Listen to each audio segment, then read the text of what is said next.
All right. Discrete math self-study, day 2. Yesterday we kind of looked into what discrete math is. It's math dealing with, it's basically a big umbrella term for all the fields or branches of math that deal with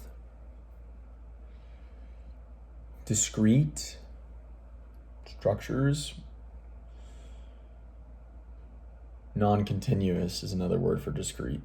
So countable, theoretically countable. So like things like integers, largely, right? Okay, and within discrete maths, we got, did I just say maths? Like I'm European now. Okay.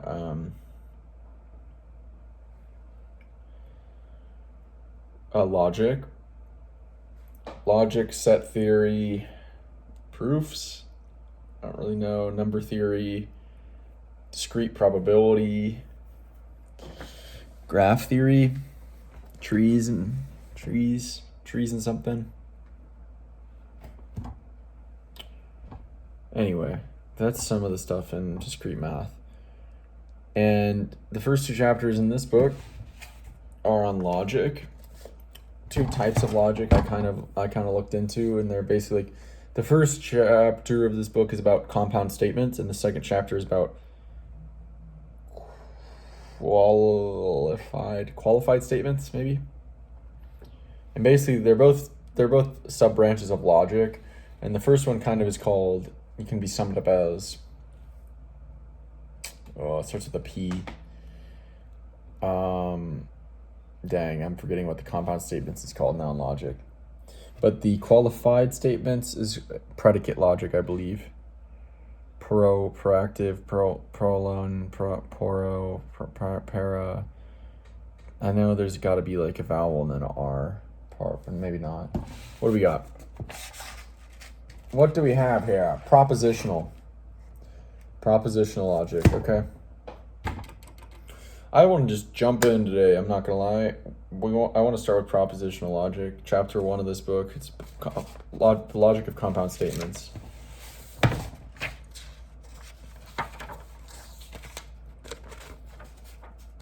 Okay.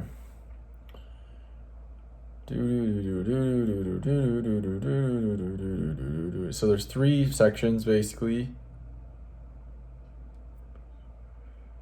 Logical form, logical equivalence. Logical form and logical equivalence. Okay, conditional statements. And then valid and invalid arguments. Okay. Yeah, I think I've learned these. And then there's 2 application sections. Digital logic circuits and number systems and circuits for addition. Okay. So what I'm going to do, right, propositional logic I believe has to do with just like, it's basically logic that has to do with statements that are either true or false. And then compound statements are like, there's like a conjunction possibly, like kind of like English maybe, and, or, nor, maybe, and, or, I remember that.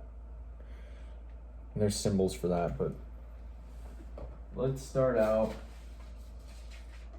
Man, these pieces of paper are filled up with stuff now.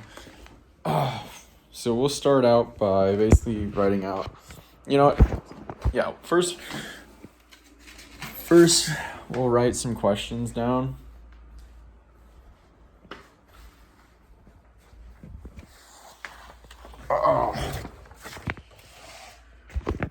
Golly, dude, I'm so sore.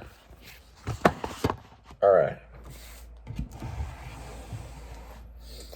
So we'll start with some questions.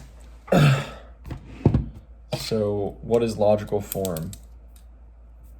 All right, so I'm going to head this piece of paper, chapter 1, and then actually under that it's going to be 1.1. So this is the logic, chapter 1, the logic of compound statements, right? Yep. Okay. And then 1.1 is going to be logical form. Logical form, yeah. And logical equivalence. Equivalence. Okay, so now that we've got that, we can have questions. What is logical form? What is logical equivalence?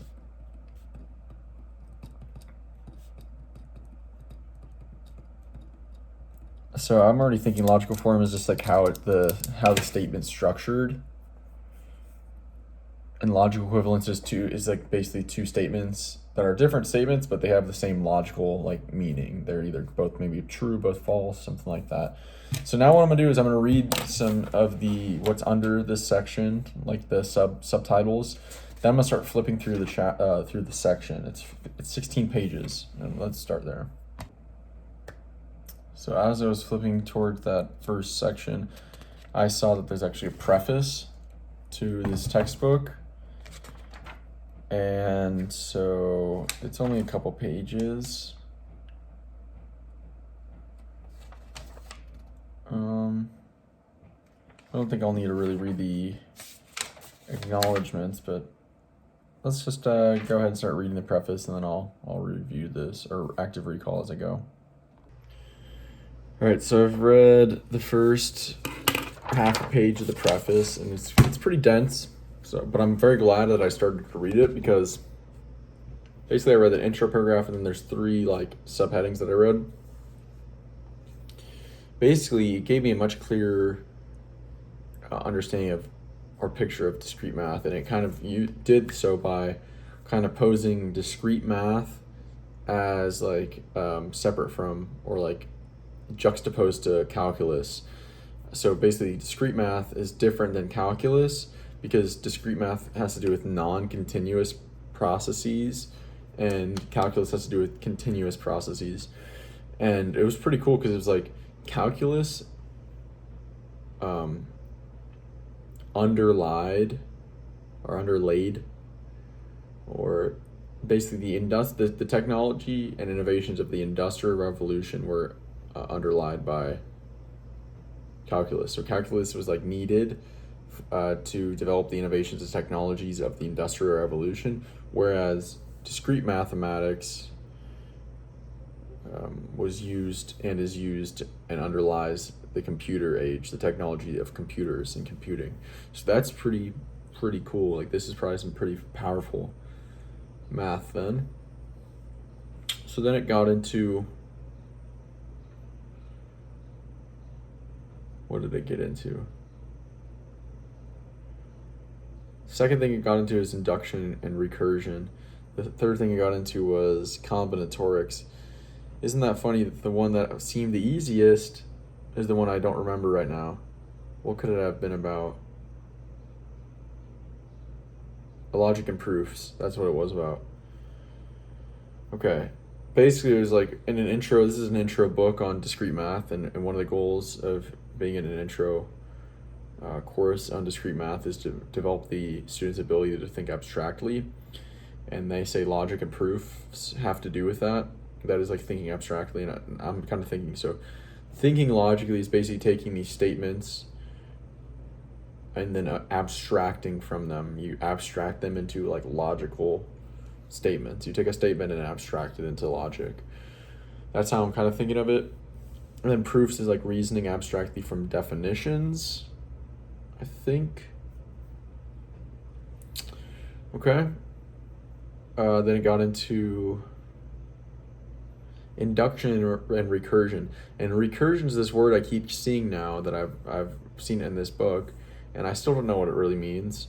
The paragraph was very vague. It said like recursion has become much more popular. Recursive thinking has become much more popular in mainstream recently, and it has to do with like making an assumption that a problem's already been solved on a smaller scale so that you can solve it with a given case. I didn't really understand that part.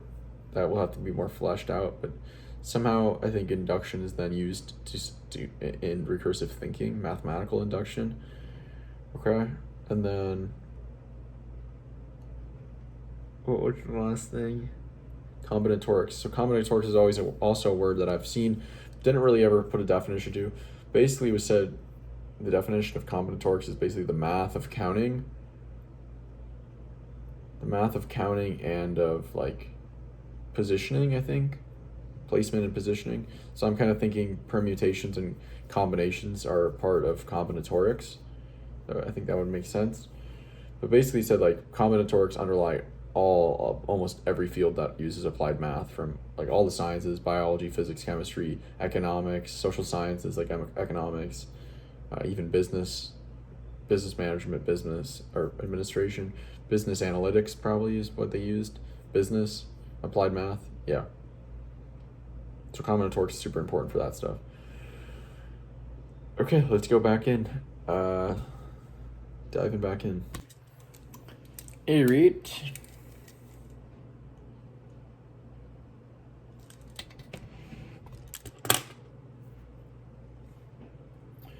So I've just wrapped up that first intro part of the preface, just kind of talking about what's covered in the book and discrete mathematics in general. So I covered 3 more of these subheadings. Gosh dang it, the last one I read was like application. It was basically applications.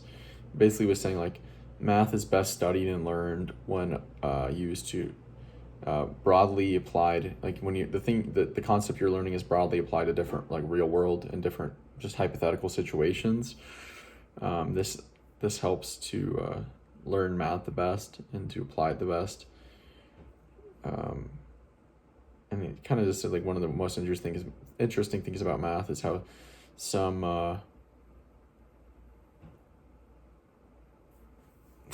like patterns can be used, or some like systems or processes or formulas or whatever can be used to solve things that look totally dissimilar at their surface level.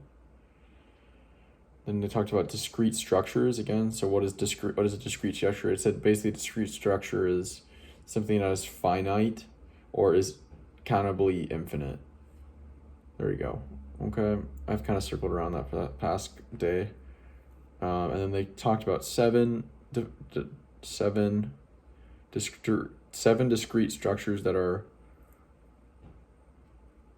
covered in this book.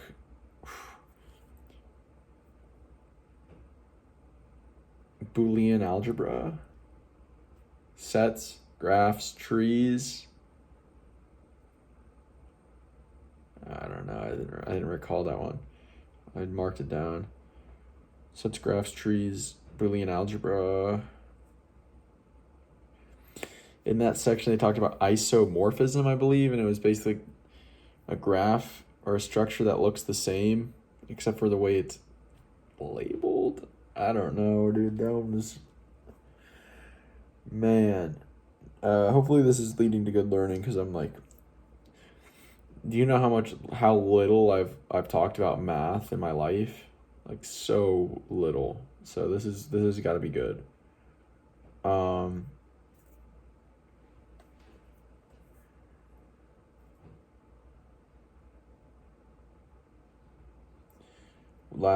What was the last thing? Algorithms. Algorithms, their analysis. So algorithms is a term that wasn't really heard of 30 years ago, and this was probably written in like the 90s. So I'm talking about the 1960s. But now it's heard all the time in computer science. Wow, if this book was written in the 90s, like they're talking about the computer age in the 90s. That's crazy. Like they had no idea what was to come. Maybe they kind of had a glimpse though. Anyway, that was the timer. Let's finish up. Basically, there's underlying math in algorithms. An algorithm is like a step-by-step instruction for a computer to execute and to analyze algorithms, including how long they'll take to run, how much memory and storage they'll need, or something like that. Memory time they'll need, energy time, something around those lines. Their analysis will require knowledge of the underlying math. Whew.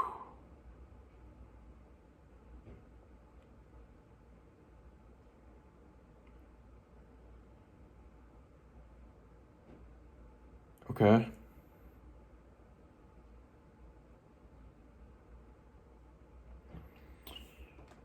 And then all I'm now missing is that like 7. What are the 7 discrete structures?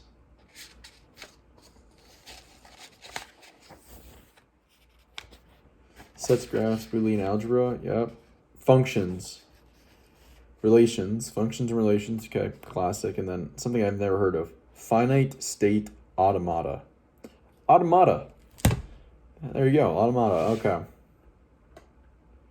7 discrete structures that are covered in this book are going to be Boolean algebra, sets, graphs, trees, functions, relations, finite state automata. What am I missing now? What the hell am I missing now?